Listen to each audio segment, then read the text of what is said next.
cristão pode jogar futebol? Muitas pessoas pensam que a Bíblia é um livro que contém um grande conjunto de regras dizendo o que devemos e o que não devemos fazer. Na verdade, tem coisas que nós fazemos no dia a dia que de fato não encontramos uma proibição explícita na Bíblia. O que de fato está em jogo é que devemos saber até que ponto vai a nossa liberdade cristã. Em 1 Coríntios capítulo 6, verso 12, diz assim: Todas as coisas me são lícitas, mas nem todas as coisas convêm. Todas as coisas me são lícitas, mas eu não me deixarei dominar por nenhuma delas.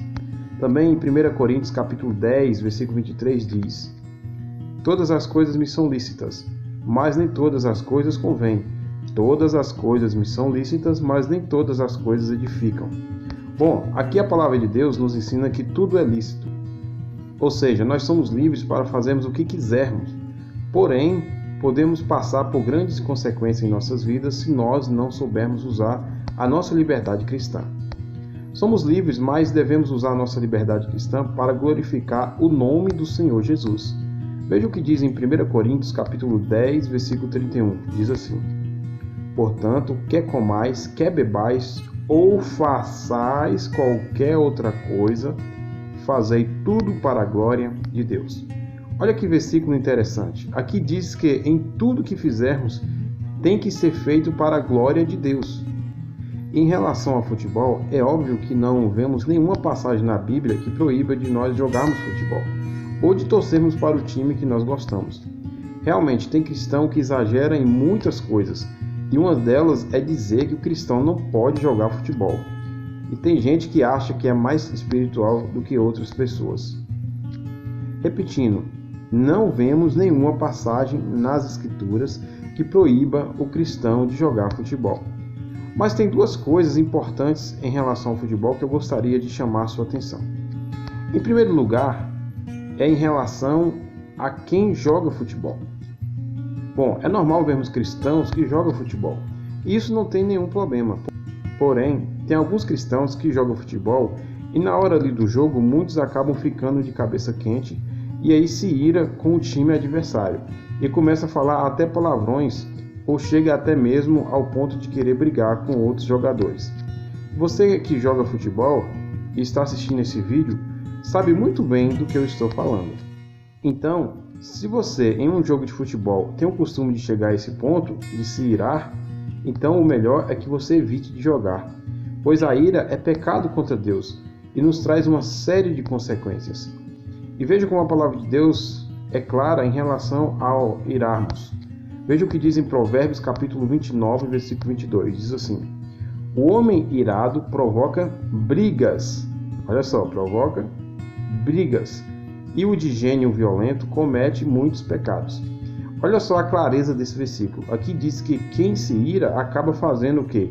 Brigando. E também diz que quem briga comete pecado. Também em Salmos, capítulo 37, versículo 8, diz assim: Evite a ira e rejeite a fúria. Não se irrite, isso só leva ao mal. Outro texto claro também, não é mesmo? Aqui diz que quem se irrita acaba atraindo o mal para si. Então, se vamos jogar futebol, mas porém não conseguimos conter a ira, o melhor seria não jogar.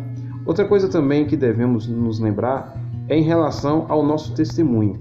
Imagine só, você jogando futebol e aí tem pessoas ali que está assistindo a partida que não é evangélica e aí vê você irado, xingando, querendo brigar. Pare e pense como que fica o seu testemunho. A pessoa pode começar a pensar que você não é um cristão de verdade. E isso acaba trazendo escândalo para a vida do cristão e para a igreja. Em segundo lugar, eu queria falar um pouco também a respeito de torcer pelo nosso time. Não seria pecado também torcer pelo nosso time de futebol. Porém, devemos tomar cuidado para nós não nos tornarmos fanáticos, pois o fanatismo pode gerar uma série de consequências também para a nossa vida espiritual. Por exemplo, tem muitos cristãos que se envolvem tanto com o futebol que acabam deixando de ir para o culto por conta do futebol.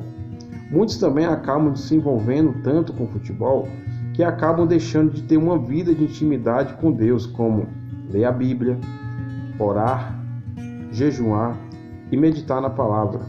Não podemos deixar que nada venha atrapalhar nossa vida espiritual com Deus, pois se deixarmos qualquer coisa tomar o lugar de Deus em nosso coração, isso acaba se tornando uma idolatria. Idolatria não é somente você ajoelhar diante de uma imagem de escultura.